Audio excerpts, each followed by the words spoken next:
tunay na sandigan, mahirap o mayaman, wala. Dito sa T3, lahat ng reklamo nyo idudulog sa amin naming auksyonan. Isang pulis na naman ang inireklamo dito sa atin. Taong 2008 pa ng pagkabanggaan ng jeep na pag-aari ni Aling Elizabeth Gregorio ang kotse ni PO2 Randy Gracela sa Bulacan. Pero sa atin na tumawag ng traffic investigator itong si Gracela, kinumpis ka nitong original na ORCR, sabay kinuha pa ang sasakyan. Ibabalik lang raw ni PO2 ang jeep ni Elizabeth kapag nagbayad na sila ng, ito take note, 65,000 pesos. Wow! Sa damages na di naman nakita mismo nila Aling Elizabeth. Pero dahil sa wala nang naipambayad, ayaw na raw ibalik ni PO2 ang natatanging source ng kanilang kinabuhayan. Okay, Aling Elizabeth, nagmamatigas talaga itong si PO2. Nasaan po yung sakyan nyo? Nasa kanya po. Hawak-hawak niya? Awa po. At hanggang di na kayo bayad ng 65,000, Hindi na po ibabalik. hindi niya ibabalik. O sige. Okay. Bilisan, aksyonan agad natin ito. Nasa kabilang linya natin telepono si Inspector Rex Perocho, ang Chief of Police ng Dinalungan, Aurora Police Station. Magandang hapon po, Chief. Chief, magandang gabi po, Chief. Sir? Wala pa. Alright. So, pero ang balita ko, itong si Police, ewan na ba? Hindi na makikita o nandiyan pa rin? Hindi ko po nakikita mula na po noon. Okay, pero yung sasakyan nyo, hawak-hawak niya, nasa kanya, at ang balita, ginagamit-gamit pa niya. Pwede kasura ito ng karnap eh. Di ba? Pwede, in fact, napaalarman niyo na ba yung sasakyan nyo? Hindi pa naman po. Ito, huy ba na parating nyo na sa inyong, sa COP o sa boss ni PO2? Anong pangalan ni PO2? PO2? P1 pala, Gracela. Si Gracela, okay. Ang alam ko ito si Pion Gracela, ano to salbahe to. In fact, hinamon niya mismo yung chief of police niya, ng barilan. Ganun? Oo. Ayan, si Colonel Marcos Rivero. Colonel Rivero, magandang hapon.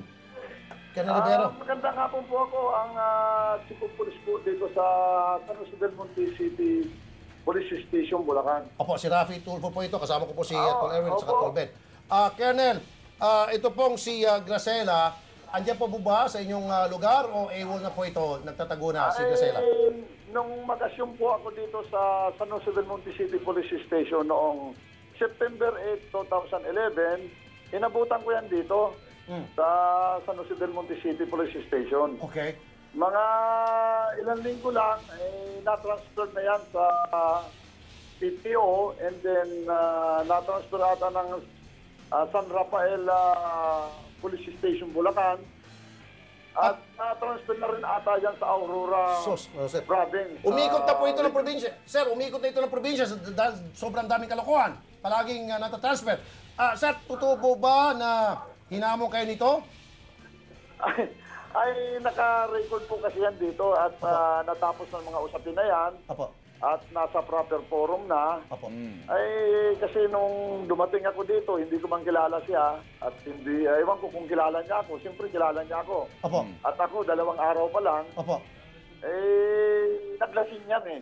Lasing. At naglasing sa isang Bar. Club. pribadong okasyon. Apo. Nasita ko yan.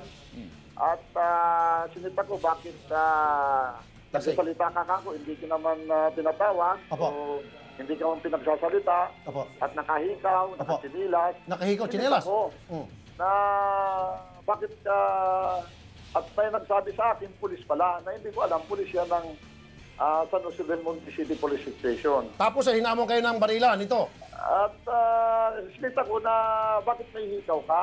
Oh. Ang alam ko na pulis siya kasi may nakapagsabi na sa akin pulis. So ano pong ginanti niya sa inyo, sir? Nung Hello. sitayin niyo siya, sir, anong ginanti niya sa inyo? Ano pong sinabi niya?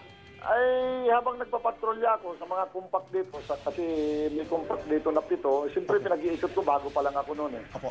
And then pumunta ng headquarters dito sa San Jose Alright. Police Station. Okay. Yun, pinagre-report ako. Pinagre-report niya sabi kayo? at may witness na, Hite, mag-report ka dito sa opisina at kinaantay kita at gusto kitang makausap. Oh, Sabi man! ko, matindi na itong pulis na ito. May topa! I'm becoming incorrigible police.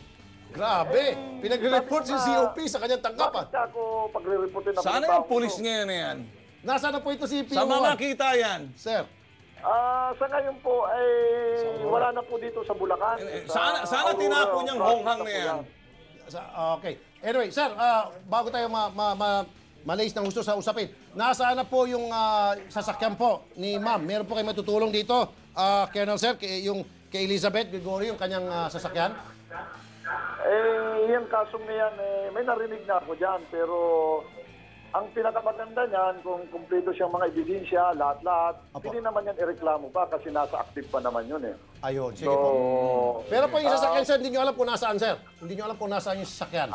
Aurora Province na nga. Hindi po yung sasakyan mismo kasi kinuha po ni PO yung sasakyan po nila eh. Hindi, pwedeng ipa-recover yan kung nasaan, kung ituro niya lang, kung nasaan yung sasakyan at may reklamo, pwede natin responde. Sige, ipapalarma muna natin step by step. Sir, salamat po, Colonel. Ano sa kanya yan? Maraming salamat po, Colonel Rivero, sir. Magandang gabi po, sir, Colonel, sir. Po, kita niyo mga tol, napakabalasubas, walang yatong demonyong ito. Sabi ba naman sa COP, halika rito, mag-report ka sa opisina ko, COP. Kung ako yung COP niya, hindi ko na papahiritin yan. Papaluin ko na ng ulo niya ng yung Armalite niya. Seryoset. So anyway, ma'am, ganito ang gagawin natin. Unang-una, Paalarma. ipapaalarma po natin yung sakyan ninyo sa Highway Patrol, LTO, lahat na. And then, sasampahan po natin ang kasong kriminal at saka siguro, carnapping, di ba? Kung ano pang pwede maisampa, ilalapit namin kayo sa mga kinaukulan tungkol dyan. Okay? Ano Para ang plaka magpasakyan. noon, madam? Yung sasakyan niyo? Pa, Anong plaka? ano, Hindi nyo matandaan. Hindi matandaan.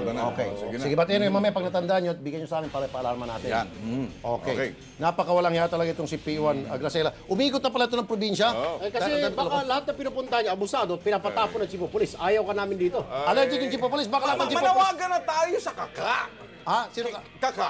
Maraming kaka sa Sino si Quezon. Yung mga typical na gusto magpakita ng gilis sa mga kabundukan. Ay, Bahala na kayo. Ang sinong mauna, i-report nyo agad sa akin. Ka-Erning, Oh, yung mga ka-Berting. ganyan. Kaka, Erning, kaka. Ibig sabihin mga ka-Roger, ganon. Oh, yan, Roger, ayan. mga ganyan. Bahala na kayong...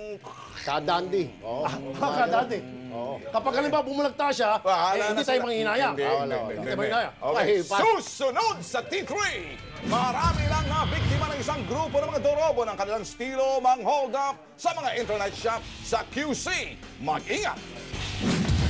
At sasagot kita kapatid, isang tricycle driver ang nagpapakita or nagpapakatatag pala para patunayan aligi siya ng isang hikahos na tahanan. Sasagutin mamaya ang kanyang hinaing.